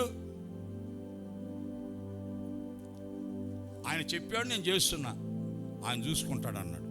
ఈరోజు మన జీవితాల్లో మనం ఆ విధంగా ఉండాలి. ఆయన ఏదైతే చెప్పాడో అది నేను చేయాలా, ఆయన చిత్తం నేను చేయాలా, ఆయన నెరవేర్పు నేను చేయాలా. ఎప్పుడైతే మనము ఆయన మాట మీద నమ్ముకుంటామో మనం ఇంకొక మాట కూడా అనాలి. ఏమని, యెహోవా చూసుకుంటాం. యెహోవా ఈరే. కొడుకు వచ్చి డింగిమని వచ్చి అన్నీ సిద్ధపరచుకున్నావు డాడీ, కట్టెలున్నాయి, గాడిద ఉంది, కత్తి ఉంది, అన్నీ ఉన్నాయి, బలికి గొర్రెపిల్ల ఎక్కడ అని అంటే ఆయన అబ్రహాం అన్న మాట ఏంది తెలుసా? ఎంత నిరీక్షణ చూడండి అబ్రహాంకి. యెహోవా చూసుకుని యెహోవా ఈరే అన్నాడు. ఓకే, మళ్ళా కంటిన్యూ చేశారు జర్నీ. మోరేబు కొండ మీదకి ప్రయాణం కంటిన్యూ చేశారు.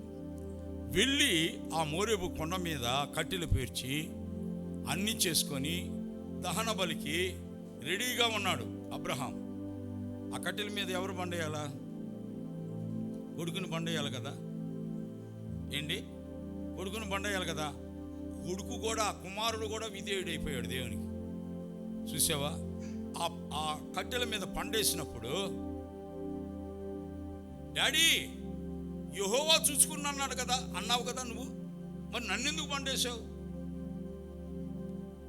ఈజ్ ఒబే టు గాడ్, దేవునికి లోబడ్డాడు.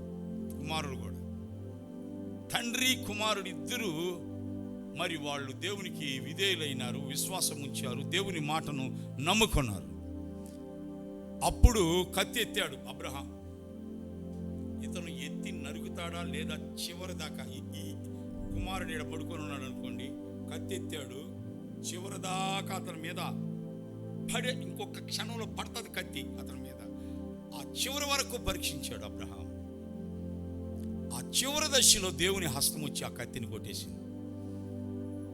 అబ్రహాం, ఇక మీదట నీవు అబ్రహాం అనబడవు, నువ్వు అబ్రహాముకి, నువ్వు విశ్వాసులకు తండ్రివి, నీ విశ్వాసాన్ని వెల్లడపరిచావు, నా మాట నమ్ముకున్నావు, దేవుని మాట నమ్ముకున్నాడు గనుక నేను నిన్ను నీతిగా ఎంచుతున్నాను. ఇదిగో నీ సంతానాన్ని నేను ఇసుక రేణువుల వలె అభివృద్ధి పరుస్తానన్నాడు. అబ్రహాము విశ్వాసయాగంలో ప్రవేశించాడు. అందువల్లే కుమారుణ్ణి బలర్పించేదానికి కూడా ఆయన వెనుదీలా. ప్రియమైన బిడ్డలారా, మన కుమారుడు చనిపోయాడు అన్నప్పుడు నిజంగా మనం ఎంతవరకు మనం యాక్సెప్ట్ చేయగలుగుతున్నామా అనేది ప్రశ్నించుకోవాలి. మనమైతే యాక్సెప్ట్ చేయం.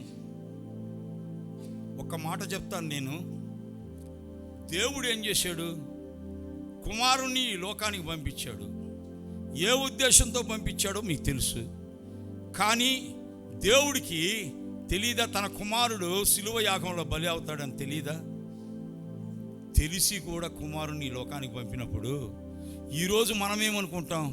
మేము అనుకోలేదయ్యా, జీవితంలో ఈ విధంగా జరగతాదని అనుకోలేదయ్యా, ఆయన మరణిస్తాడని అనుకోవడం లేదయ్యా అని మనం అనుకొని తప్పిస్తున్నామే. దేవుడికి ముందుగానే తెలుసు తన కుమారుడు ఈ లోకానికి బలి అవుతాడని. God is accepted our son. తన కుమారుణ్ణి బలి అర్పించేదానికి అంగీకరించాడు ఆయన. అదే విశ్వాసయాగం అంటే. ఈరోజు అబ్రహాము తన కుమారుణ్ణి బలి అర్పించేదానికి వెనుదీలు. ఆయన తన విశ్వాసాన్ని వెల్లడిపరుచుకున్నాడు, నీతిగా ఎంచాడు, ఆయన మాట నమ్ముకున్నాడు. అంతేగాని ప్రియమైన బిడ్డలారా, ఏదో ఆషామాషా కాదు క్రైస్తవ జీవితం అంటే. దేవుని సేవ అంటే ఆషామాషా కాదు. అబ్రహాము విశ్వాసయాగంలో ప్రవేశించాడు. నా కుమారుడు చనిపోయినప్పుడు రాత్రంతా నిద్రపోలా నేను. తెల్లవార్దులు చివరి 6 గంటల వరకు కూడా నిద్ర పట్టేదిలే. నేను ఆలోచించాను, ఈ 3 కాన్సెప్ట్లు, ఒకటి యోబు, రెండవది అబ్రహాం, మూడవది నేను చెప్పబోతున్నా. ఈ 3 నా యొక్క జీవితంలోకి, నా యొక్క హృదయంలోకి దేవుడు చూపించాడు. అదే సంఘానికి నేను చెప్పి సంఘాన్ని ఆదరిస్తున్నా, ధైర్యపరుస్తున్నా. ప్రియమైనటువంటి బిడ్డలారా, అప్పటి నుంచి కూడా దుఃఖం ఉంటుంది, బాధ ఉంటుంది. ఏ తండ్రికి తల్లికి ఉండకుండా పోదు. రక్తమాంసాలతో పుట్టుకున్న వాళ్ళం, పంచుకున్న వాళ్ళం మనం. అయినప్పటికీ కూడా నా దుఃఖాన్ని దేవుని యందు విశ్వాసం ఉంచి నిబ్బరపరుచుకుంటున్నా, ధైర్యపరుచుకుంటున్నా. నేను నా భార్య ఆ ఫోటోలు పెట్టుకొని, ఆ ఫోటోలంతా దగ్గరికి వెళ్ళి గుండెల మీద పెట్టుకొని సమాధి మీద పుల్లి పుల్లి ఏడుస్తూ ఉంటే ఆమెను చూసి నేను ఎక్కువగా బాధపడిపోయేవాడిని.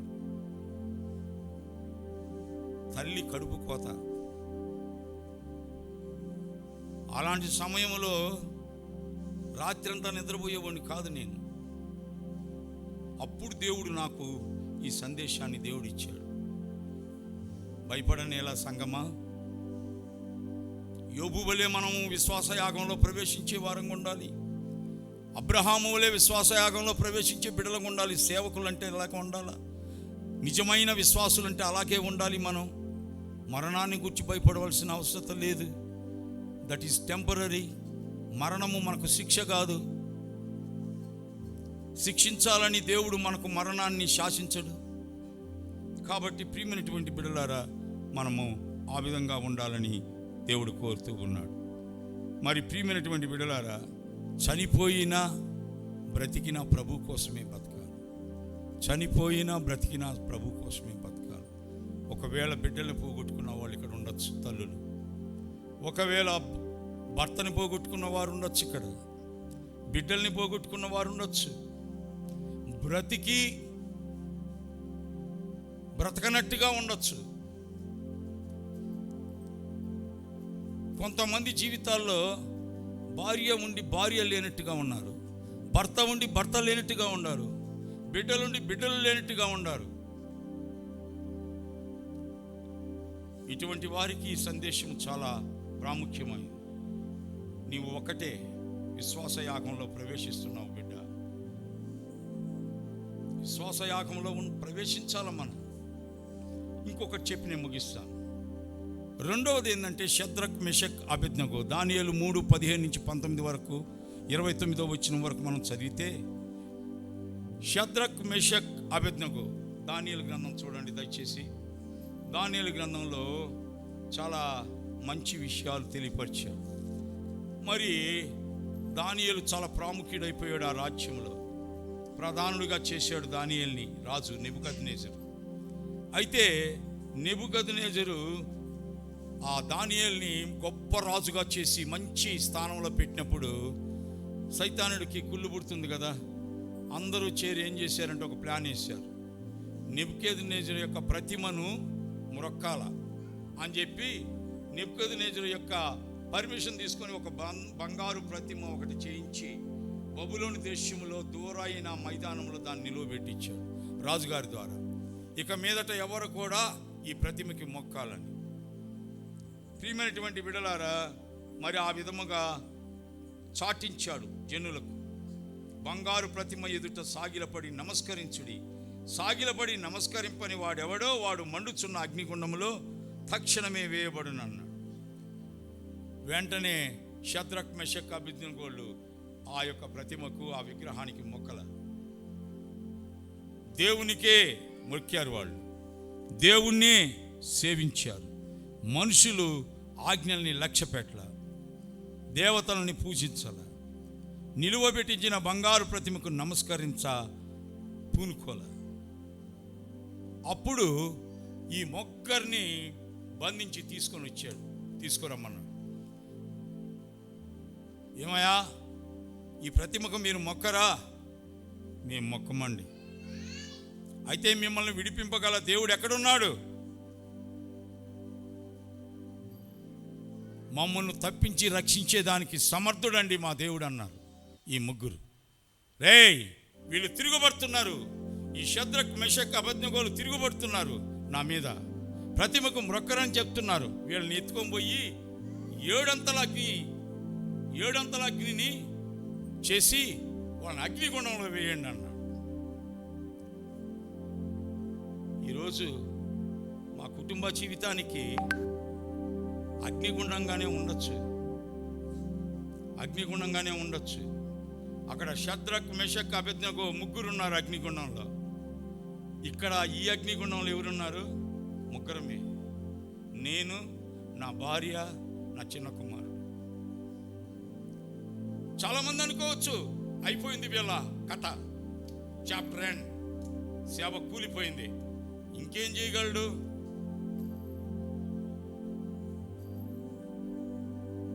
అని అనుకోవచ్చు.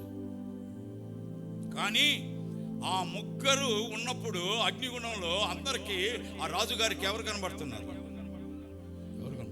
నాలుగో వ్యక్తి ఎవరైనా ఏమ్మా? దేవాతి దేవుడు నాలుగో వ్యక్తి కనబడుతున్నాడు. దేవుడు తోడుగా ఉన్నాడు వాళ్ళకి. వాళ్ళ తల వెంట్రుక కూడా కాలిపోలా, సజీవంగా ఉన్నారు వాళ్ళు ముగ్గురు. దేవుడు వాడికి తోడై ఉన్నాడు. మా ముగ్గురికి దేవుడు తోడుగా ఉండడా? దేవుని సేవకు విశ్వాసయాగంలో ప్రవేశించినటువంటి మాకు ఇప్పటి వరకు ఎవరు తోడై ఉన్నాడు? దేవుడు తోడై ఉన్నాడు కదా. మునుముందు కూడా దేవుడు తోడై ఉంటాడు. ఎవరిని నేను యాచించలే. యాజకుడుగానే ఉండాలి కానీ యాచించకూడదు, చేపట్టకూడదు. ఒకవేళ నేను గాన పట్టే గాన ఉండుంటే కోటీశ్వరుని అయిపోయి ఉండాలి. సన్నీ కూడా చీపట్టి గాన ఉండుంటే, సంపాదించాలన్న గుణము గాన ఉండుంటే ఇవాళ కోటీశ్వరుడు అయ్యి ఉండాలి. లక్షాధికారి కాదు, కోటీశ్వరుడు అయ్యి ఉండాలి. ఈరోజు కాంపౌండ్ వాళ్ళు కట్టుకోలేకపోతున్నాం. దేవుడు ఇవ్వాలా, ఇస్తేనే. ఎంతవరకు అంతవరకే. ప్రియమైనటువంటి బిడ్డలారా, ఈ షద్రక్ మెషక్ అబేద్నెగోలకి దేవుడు నాలుగో వ్యక్తిగా తోడుగా ఉన్న దేవుడు మాకు తోడుగా ఉన్నాడు. మనుషులు కాదండి ఉండేది తోడు. ఎవరు తోడు? ఎవరు తోడు? చాలా మంది వచ్చారు ఇక్కడ. ఏంటండి, మంత్రులు వచ్చారు, ఎమ్మెల్యేలు వచ్చారు. మీకేం కావాలో సహాయం అన్న. మాకేం కావాలో మాకే తెలియదండి అన్న. ఇదే మేము ఇచ్చిన ఆన్సర్. ఇదేంటండి, నువ్వు ఎంఏ లిటరేచర్ చేసావు, నీకు ఉద్యోగం కావాలా చెప్పిస్తాం. లేదండి, మేము దేవుని సేవ సమర్పించుకున్నాం. ఇదేంటండి, మేము ఎక్కడెక్కడికో పోతే అయ్యా మాకు ఇది చేయండి అది చేయండి అని అంటారు. మరి మీరేంటి, మేమేం అడగాలో తెలియదు అంటున్నారు మీరు. ప్రియమైనటువంటి బిడ్డలారా, నా బిడ్డలను అలాగా పెంచాను. నమ్మకంగా ఉండాలన్నాను. సన్నీకి చెప్పింది కూడా అదే. నువ్వు ఎక్కడున్నా నమ్మకంగా ఉండాలన్నావు. బ్రతుకు తెరువు కోసం మనం సేవ చేయబడ్డా. దేవుని సేవ బ్రతుకు తెరువు కోసం కాదు, సేవ కొరకు బ్రతకండి అన్నాడు. ప్రియమైనటువంటి బిడ్డలారా, మరి ఆ మనుషులను పరీక్షించినారు. ఎవరిని? షద్రక్ మెషక్ వాళ్ళని శరీరాలను మరి పరీక్షించినప్పుడు తల వెంట్రుకలు ఒకటైనా కాలిపోకుండా, వారి వస్త్రములు చెడిపోకుండా, అగ్ని వాసన అయినను వారి దేహములకు తగలకుండా చూచిరి. నెబుకద్నెజరు, షద్రక్ మెషక్ అబేద్నెగోలు వీరి దేవుడు పూజార్హుడు. ఆమేన్. చప్పట్లు కొట్టండి. ఎంత గట్టిగా ప్రతిధ్వనింపజేశాడు. ఆయన రాజ్యములో బూరలు ఊది డంకాలు కొట్టి మరి శబ్దం చేసి ఉండొచ్చు, కానీ ఆయన చేసిన శబ్దము ఏంటో తెలుసా? వీరి దేవుడు పూజార్హుడు. ఆయన తన దూతను పంపి తనను ఆశ్రయించిన దాసులను రక్షించెను. ఏ దేవుని సేవింపక ఉందుమని తమ దేహములను అప్పగించి రాజు యొక్క ఆజ్ఞను వ్యర్థపరిచిరి. రక్షించుటకు సమర్థుడగు దేవుడు గాక మరి ఏ దేవుడును లేడు అని చెప్పి, దేవుణ్ణి ఎవడు దూషించును, 29 లాస్ట్ సెంటెన్స్, వాడు తుత్తునీయులుగా చేయబడును, వాని ఇల్లు ఎల్లప్పుడూ పెంట కుప్పగా ఉండును. కాబట్టి దేవుణ్ణి దూషిస్తే జరిగే పరిణామం ఏంటంటే వాడు తుత్తునీయులుగా చేయబడతాడు, వాని ఇల్లు ఎప్పుడు పెంట కుప్పలాగా ఉంటుందని చెప్పాడు. కాబట్టి ఆయన సెలవు లేకుండా ఏది జరగదు. ఆయన సెలవు లేకుండా ఏది జరగదు. ఎందుకంటే దేవుని యొక్క సెలవు. ఎవరైనా ఒకరు మరణిస్తున్నారంటే ఒక కారణం ఉండాలి. దేవుడు ఆ రీతిగా సన్నీని పిలుచుకున్నాడు, ఆయన చిత్తం. ప్రియమైనటువంటి బిడ్డలారా, సన్నీ ఇప్పుడు ఎక్కడున్నాడో తెలుసా? ఏమ్మా, దేవుని దగ్గర ఉన్నాడు. నిజంగా చెప్పాలంటే మా కుటుంబంలో గొప్ప క్రెడిట్ ముందుగా కొట్టేశాడు.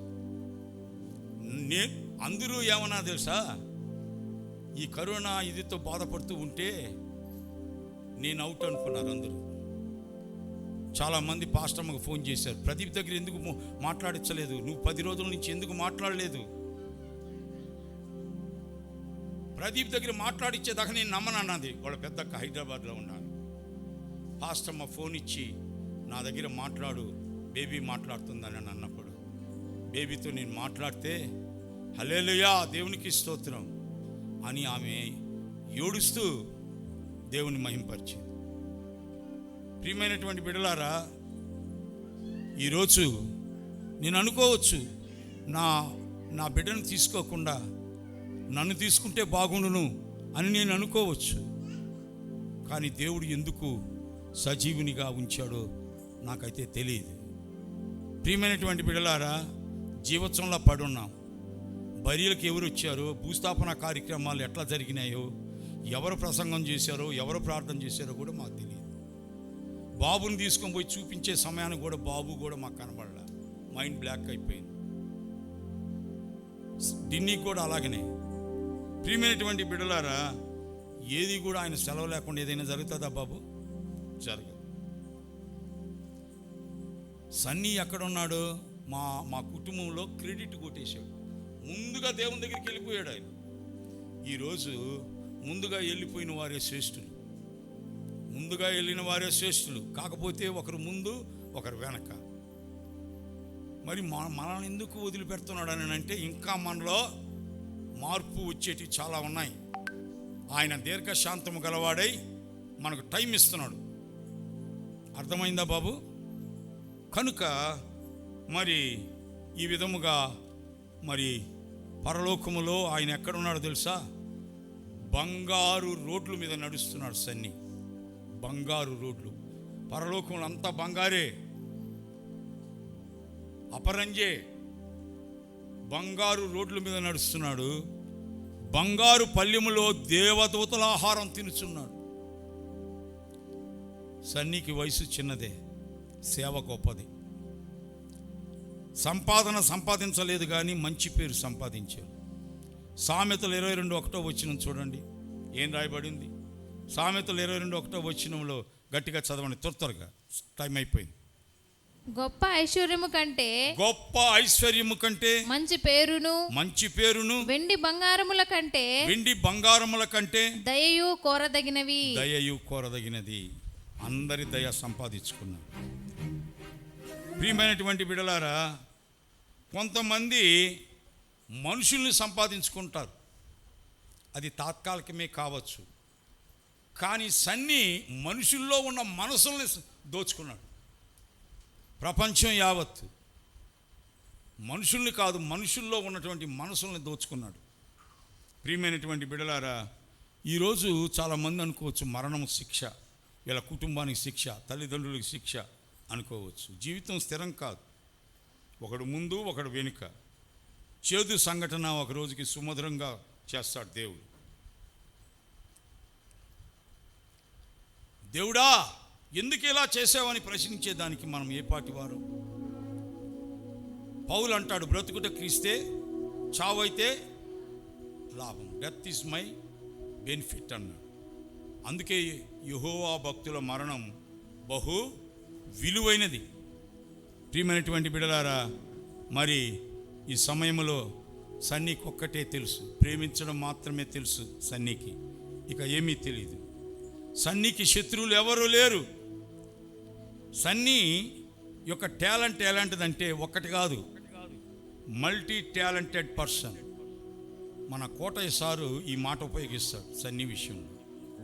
ప్రియమైనటువంటి బిడ్డలారా, మరి సన్నీ ఎంత పని చేస్తున్నాడో తెలుసా పరలోకంలో? దయచేసి చూడండి, ప్రభు రాకడ కొరకై అక్కడ ఒక దేవదూతలతో పాటలు పాడతారు, ఎప్పుడు స్తుతి ఉంటుంది. ఆ దేవదూతలకి కోయర్ పార్టీ ఆర్గనైజేషన్ చేసేదానికి పరలోకానికి వెళ్ళాడు.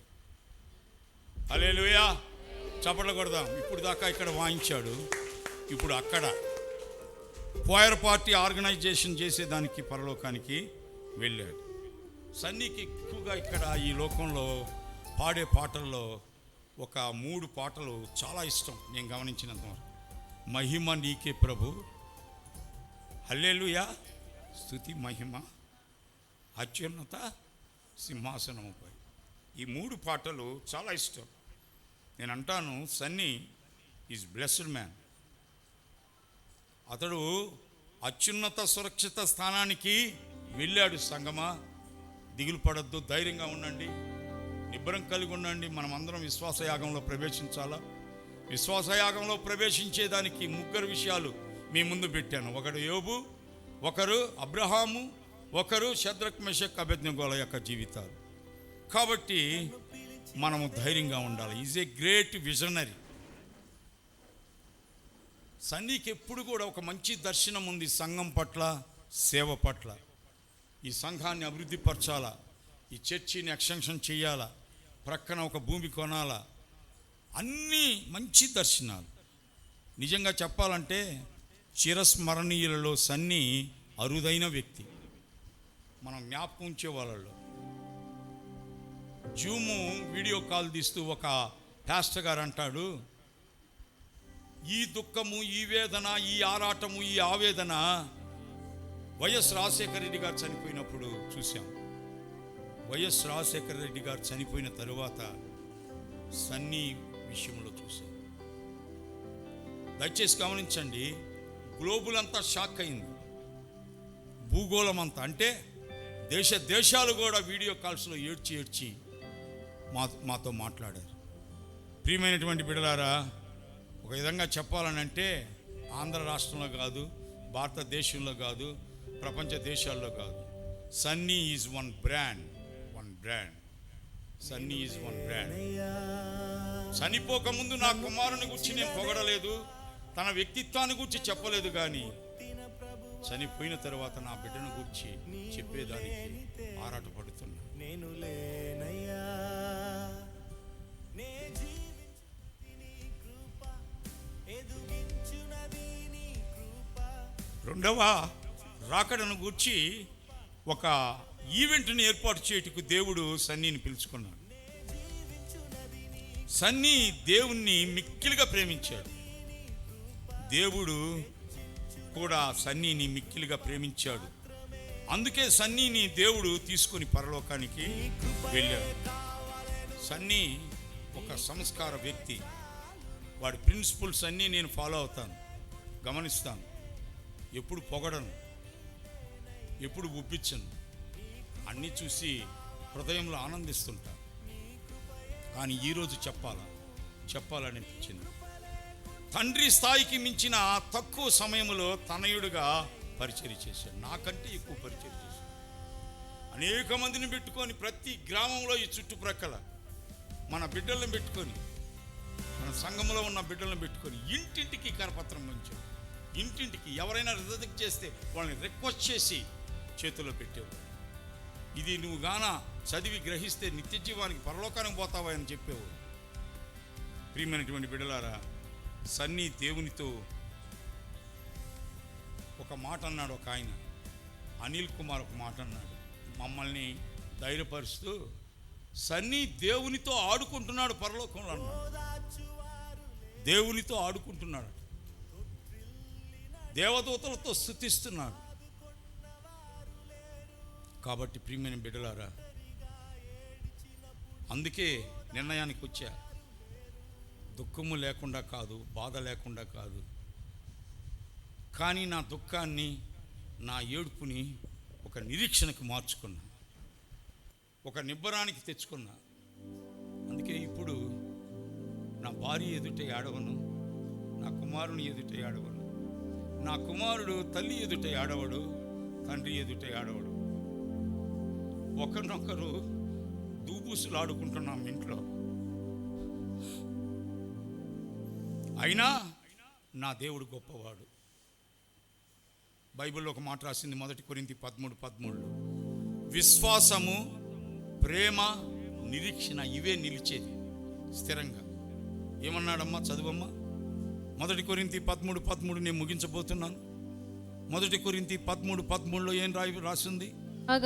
కాగా విశ్వాసము, నిరీక్షణ, ప్రేమ ఈ మూడును నిలుచును.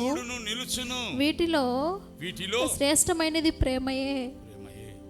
అందుకే శ్రమ వచ్చినా, కష్టం వచ్చినా, బాధ వచ్చినా, దుఃఖం వచ్చినా, మరణము వచ్చినా ఆయన ప్రేమ నుండి మేము విడిపోము. ఆయన విశ్వాసంలో మేము చెదిరిపోము. యోబు స్థానంలో ఉండి దేవునికి మేము చెప్తున్నాం ఏమని? ప్రభువా, ఈ లోకంలో వచ్చే ఈ క్షణికమైన శ్రమలు, కష్టాలు, బాధలు, నింద అన్నీ అనుభవించాం మా కుటుంబం. కానీ పెద్ద గాయం ఏదంటే ఇదే, కుమారుడు. అయినా కూడా అక్కడ ఏం రాసిందమ్మా? మరణమైనను క్రీస్తు ప్రేమ నుండి విడదీయునా? విడదీయదు. దేవునికి మా యొక్క భవిష్యత్తును, మా జీవితాలను సమర్పించుకొని ఈ సముద్ర తీర ప్రాంతాలే కాక ఆంధ్ర రాష్ట్రం, విదేశాలు ఆయన సేవను మేము నిర్విరామంగా చేస్తున్నాం. ముందు కూడా చేస్తాం. మీరందరూ కూడా మాతో సహకరించండి, చేతులు గలపండి. ఆయన రాజ్యము కొరకు మనము ముందుకు సాగుదాం. నిజంగా చెప్పాలంటే ఆయన రాకడ చాలా సమీపంగా ఉంది. ఆయన రాకడ కొరకంట బైబిల్లో ఒక మాట ఉంది, నీతిమంతులు కొనిపోబడుతురని. నీతిమంతులు ఏమి చేయబడతారమ్మా? ముందుగానే కొనిపోబడతారట. చూసారా? బైబిల్లో ఇంకో మాట ఉంది, అతడు కొనిపోబడక ముందు దేవునికి ఇష్టడై సంతోషముగా జీవించింది. ఒకరోజు నేను పడుకొని నిద్రపోతున్నా, ఈ మాట నా చెవుల్లో ప్రతిధ్వనిస్తూ ఉంది. వెంటనే లేచి ఏం చేశాను తెలుసా? అనౌన్స్మెంట్ బుక్లో ఈ మాట మర్చిపోతానని గబగబని రాశా. అతడు కొనిపోబడక ముందు దేవునికి ఇష్టుడై సంతోషముగా జీవించాడు. సన్నీ జీవితంలో అతడు అంటే సన్నీ కొనిపోబడక ముందు దేవునికి ఇష్టుడై సంతోషముగా జీవించాడు. వెంటనే పరిగెత్తుకుంటూ నా ఆఫీసు రూమ్లోకి వెళ్ళి అనౌన్స్మెంట్ బుక్ వెనకాల ఆ మాట వెంటనే రాసేసుకున్నాం, మర్చిపోతాను. ప్రియమైనటువంటి బిడ్డలారా, సంగమా బిడ్డలారా, అధైర్యపడకూడదు, ధైర్యపడబాకండి. విశ్వాసయాగ పరీక్షలో మనం నిలబడాలా. విశ్వాసయాగ ప్రవేశంలో దేవుడు మనం ప్రవేశించాడని దేవునికి మనము సంతోషం చెప్పాలా. 1 పేతురు 5వ అధ్యాయం 9వ వచనంలో ఒక మాట రాయబడింది. ఇది చివరిగా చెప్పి నేను ముగిస్తాను. 1 పేతురు 5వ అధ్యాయం 9వ వచనం. నీ జీవితంలో కష్టాలకు గురి అవుతున్నావా? నీ జీవితంలో శ్రమలకి గురి అవుతున్నావా? నీ జీవితంలో ఎలివేయబడిన జీవితంలో నువ్వు ఉంటున్నావా? త్రోసివేయబడిన జీవితంలో నువ్వు ఉంటున్నావా? కానీ మనుషులు నిన్ను త్రోసివేయచ్చేమో, కానీ దేవుడు త్రోసివేసే దేవుడు కాదు. షద్రక్ మెషక్ అబేద్నెగోలకున్న దేవుడు నీకు తోడై ఉంటాడు. 4వ వ్యక్తిగా మనం భయపడవలసిన అవసరం లేదు. మనము సన్నీని ఒకరోజు కలుసుకోబోతాం. యేసయ్య చెప్పాడు కదా, క్రీస్తునందున్న మృతులు మొదట లేతురు, ఆపై సజీవులమై ఉన్న మనం కూడా మహిమ శరీరంతో లేపబడతాం.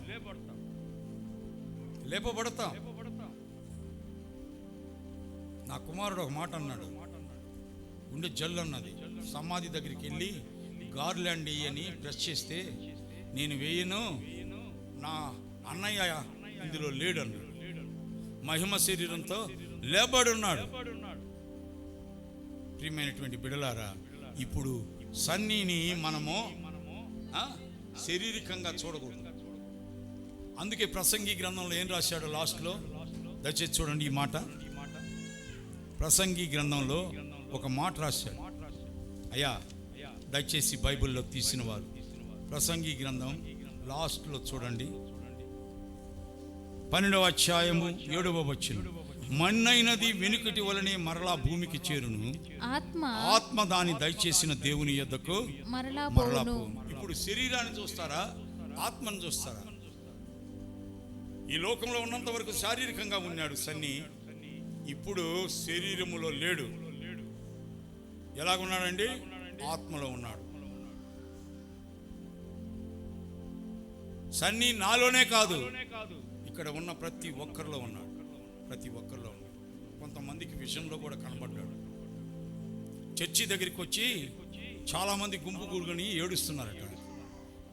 సన్నీ వచ్చి తెల్లని వస్త్రాలతో, ఎందుకు ఏడుస్తున్నారు? నేను దేవుని చెంత సంతోషంగా ఉన్నాను అని తెల్లని వస్త్రాలతో కనబడ్డాడు. నమ్మరా, నన్ను నమ్మరా అని చెప్పి సన్నీ సెల్ ఫోన్ ఎత్తి చూపించాడు. ఇప్పుడైనా నమ్మండి అని. ఈ మధ్య ఒకరికి కనబడి తెల్లని వస్త్రాలతో దుస్తులతో కనబడి, నేను మహిమ శరీరంతో ఉన్నాను, నన్ను తాకద్దు, ధైర్యంగా ఉన్నాను అని చెప్పాడు. ఒక ఆస్ట్రేలియా దేశంలో ఒక సహోదరికి ప్రత్యక్షమయ్యాడు. పాల్ ఇమ్మానుయేలుకి దర్శనంలో పరలోకంలో ఉన్నట్లు కనిపించాడు. కాబట్టి ప్రియమైనటువంటి బిడ్డలారా, మన సంఘములో సన్నీ మాత్రమే కాదు, డానియల్ గారు ఎంతో ఎక్కువ పరిచర్య చేసినటువంటి బిడ్డ. వీళ్ళందరి విషయాల్లో మనం ఏం చేయాలని అంటే ధైర్యం కలిగి ఉండాలి. ప్రభు ఒక మాట అన్నాడు, ఒక మాట, దీనికి మనం సంతృప్తి కలిగి ఉండాలి. ఏంటంటే, నేను వచ్చినప్పుడు నా వెంట పెట్టుకుని వస్తానన్నాడు. వీళ్ళందరినీ కూడా ఆయన వెంట పెట్టుకుని వస్తాడు. కాబట్టి మనము అధైర్యపడనక్కర్లా, ధైర్యంగా ఉండాలి, నిబ్బరం కలిగి ఉండండి. మన కన్నీటి బాష్ప బిందువును తుడిచివేసే దేవుడు ఆయన. మన విచారాన్ని కొట్టివేసి మన దుఃఖాన్ని సంతోషానికి మార్చగలిగినటువంటి దేవుడు ఆయన. ఒక్కొక్కసారి దుఃఖం పొంగుకొని వస్తుంది, బాధ వస్తుంది. అయినా కూడా నేనేం చేస్తున్నాను, వెంటనే యెహోవా, దావీదేమన్నాడు, యెహోవా యొద్దకు వెళ్ళి ధైర్యం తెచ్చుకున్నాను. కాబట్టి వెంటనే ధైర్యం తెచ్చుకొని నిబ్బరం కలిగి క్రైస్తవ విశ్వాసమైనటువంటి మనం ధైర్యం కలిగి ఉండాలి. ఈరోజు ఆయన రాకడ పర్యంతరములో దేవుడు ఏం చేస్తాడంటేనంట, నీతిమంతుల్ని వెదికి నీతిమంతులందరినీ గుంపు చేసి ఆయన రాజ్యాన్ని సిద్ధపరిచేదానికి తీసుకొని వెళ్తాడంట. ఆ నీతిమంతుల్లో సన్నీ ఒకడు, ఆ గుంపులో సన్నీ ఒకడు. కాబట్టి ప్రియమైనటువంటి బిడ్డలారా, ఆ సన్నీకి ఇక్కడ చాలా పనులు ఉన్నాయి కదా, చాలా పనులు చేసేవాడు కదా, బయట వెళ్ళి చాలా ఉపకారాలు మేళ్ళు అన్నీ చేసేవాళ్ళు, ఇతరులకి సహాయం చేసేవాడు. కానీ ఈ పని ముగించి నేను చెప్పే పని ఒకటి ఉంది, పరలోకంలో పనులు ఉన్నాయి. చూసారా, అక్కడ అనేకమైన పనులు ఉన్నాయి రాకడ కోసం. ఇక్కడున్న జనులు విశ్వాసులు అక్కడికి రాబోతున్నారు. కాబట్టి ఆ రాజ్యాన్ని సిద్ధపరిచేదానికి కొన్ని పనులు ఉన్నాయి. ఆ పనుల నిమిత్తమై సన్నీని దేవుడు తీసుకొని వెళ్ళాడు. హల్లెలూయా, హల్లెలూయా. పరలోకంలో ఏం పనులు ఉంటాయి సార్ అని మీరు అడగచ్చు. నెక్స్ట్ మెసేజ్ అదే, పరలోకంలో ఏమేమి పనులు ఉంటాయో నెక్స్ట్ మెసేజ్లో నేను చెప్తాను. అంతవరకు సెలవు. ధైర్యంగా ఉండండి, ఎవరు కూడా ఏడవద్దు, బాధపడద్దు. సన్నీ మనతోనే ఉన్నాడు, సన్నీ ఆత్మ మనతోనే ఉంది. నా భార్యకు కూడా నేను చెప్పేది అదే, నువ్వు ఏడవద్దు, నువ్వు బాధపడవద్దు, సన్నీ మన కూడా ఉన్నాడు. సన్నీ ఆత్మ ఢిల్లీలోనికి వచ్చి గొప్ప కార్యాలు, ముందు జరిగించిన దానికంటే గొప్ప కార్యాలు ఆ బిడ్డ ద్వారా దేవుడు జరిగిస్తాడు. హల్లెలూయా, హల్లెలూయా, హల్లెలూయా. ఇప్పుడు జరిగిన దానికంటే బైబిల్లో దేవుడు ఒక వాగ్దానం ఇచ్చాడు. ఏంటండి? మునుపటి మహిమ కంటే ఏందండి? ఆ వచనం చదువుతారా? ఏమ్మా చదువుతారా? అది ఒకసారి చెప్పండి, ఏదైనా ఆ మాట సిస్టర్ గారు. కడవరి మహిమ గొప్పదట. చూసారా? ఆ రెఫరెన్స్ బైబిల్లోనే రాస్తుంది. కాబట్టి దేవుడు ఈ రాకడ సమయాల్లో మహిమకరమైనటువంటి సంఘంగా దేవుడు ఆయుధపరుస్తాడు.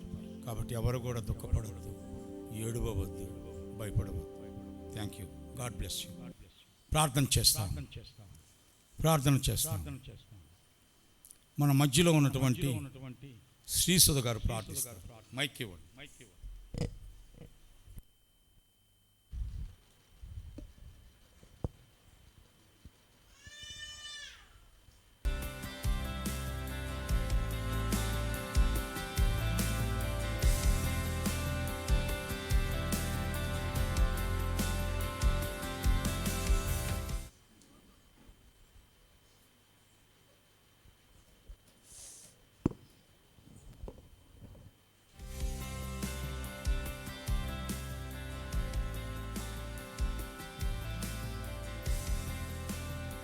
కృప కలిగిన తండ్రి, దయ కలిగిన ప్రభు, నీ పరిశుద్ధమైన నామమును బట్టి వేలాది వందనాల స్తుతులు స్తోత్రాలు చెల్లిస్తున్నాం తండ్రి. గొప్ప దేవుడివి తండ్రి నాయన. నీ అనాది సంకల్పంలో ప్రభా మమ్మల్ని జ్ఞాపకం చేసుకున్న నీ ప్రేమను బట్టి కొనియాడుతున్నా తండ్రి. ఈ లాక్డౌన్ పీరియడ్ తర్వాత ప్రభా మరి మొదటిసారి సంఘంతో తండ్రి మీ మందిరంలో చేరి మిమ్మల్ని ఆరాధించడానికి, మిమ్మల్ని హెచ్చించడానికి, మీ వాక్యంలోని సత్యాలను తెలుసుకోవడానికి నాయన మీరు ఇచ్చిన గొప్ప తరుణం కొరకు స్తోత్రం చెల్లిస్తున్నాం. ఈ వాక్యం సత్యం కనుక నా తండ్రి, ఆది ఎందు వాక్యం అండను, వాక్యం దేవుని ఎత్తనండి, వాక్యం దేవుడే నేను చెప్పిన రీతిగా ఈ వాక్యంతో ప్రభా మీరు మాట్లాడిన మాటలను బట్టి మీకు వందనాలు చెల్లిస్తున్నా తండ్రి. యోబు జీవితాన్ని బట్టి ప్రభా మా విమోచకుడు సజీవుడని తండ్రి చెప్పిన రీతిగా ఆత్మీయ నేత్రాలతో మిమ్మల్ని చూసే భాగ్యత మాకు అనుగ్రహించిన విధానాన్ని బట్టి నీకు స్తోత్రం చెల్లిస్తున్నాం. అబ్రహాము జీవితాన్ని తండ్రి అయ్యా మరి షడ్రక్ మేషక్ అబేద్నెగోతో మరి 4వ వ్యక్తిగా మీరు ఉన్నటువంటి మాటలు నీ దైవజనుల ద్వారా తండ్రి, నీ దాసుని ద్వారా మీరు తెలియచేశారు ప్రభా. నీకు వందనాలు చెల్లిస్తున్నా తండ్రి. నా ప్రభా, అయ్యా లోకరీతిగా మేము మనుష్యులం, శరీర మాంసములు కలిగిన వారంగా తండ్రి మానించి మా బిడ్డని మీరు మీ దగ్గరికి పిలుచుకున్నందుకు మీకు వందనాలు చెల్లిస్తున్నా తండ్రి. వెండి బంగారాల కంటే మంచి పేరు కోరదగిన సత్యాన్ని మా బిడ్డ జీవితంలో మీరు రుజువుపరిచినందుకు నీకు స్తోత్రం చెల్లిస్తున్నా అయ్యా తండ్రి. దైవజనుల కుటుంబంతో తండ్రి మీరు ఉంటున్నందుకు దేవానికి స్తోత్రం. నీ దాసునికి తండ్రి నీ వాక్యం ద్వారా అయ్యా ఆ మాటల శ్రేష్టతను, ప్రేమ, నిరీక్షణ, విశ్వాసంలో ప్రభా స్థిరపరచబడుతూ మీరు అప్పగించిన పనిని కొనసాగించడానికి నాయన మీ ఆత్మ కుమ్మరింపుతో నడిపించబోతున్నందుకు నీకు స్తోత్రాలు చెల్లిస్తున్నావు తండ్రి. సంఘం విషయంలో ప్రభా మీరిచ్చిన జీవపు మాటల కొరకు మీకు స్తోత్రం. ఈ యొక్క లోకమును విడిచి వెళ్ళిన బిడ్డ తండ్రి, నీ మందిరం, నీ యొక్క రాజ్యంలో ఆ యొక్క సంగీత నాదాన్ని ఆర్గనైజేషన్ చేసే బిడ్డగా అంత గుర్తింపుని మీరు ఇచ్చినందుకు నీకు స్తోత్రం చెల్లిస్తున్నాను. అనేక మంది దైవజనులకు నా తండ్రి మీరు తెలియచేసిన మాటలను బట్టి మీకు స్తోత్రాలు చెల్లించుకుంటూ ప్రభా నా తండ్రి సంఘం యావత్తు నా తండ్రి దినమన మరి ఆ లోటుని జీర్ణించుకోలేకపోతున్నప్పటికీ పరిశుద్ధాత్మ దేవ నీ యొక్క ఆదరణతో ప్రతి ఒక్కరిని మీరు ఆదరించిన ఆయన నీ విడలంగా తండ్రి మేము బలపరచబడటానికి సహాయం దయచేయి. తల్లిని ముఖ్యంగా జ్ఞాపకం చేసుకో తండ్రి. అయ్యా మేమైతే వర్తర్చలేము, కానీ నువ్వు శక్తిమంతుడివి.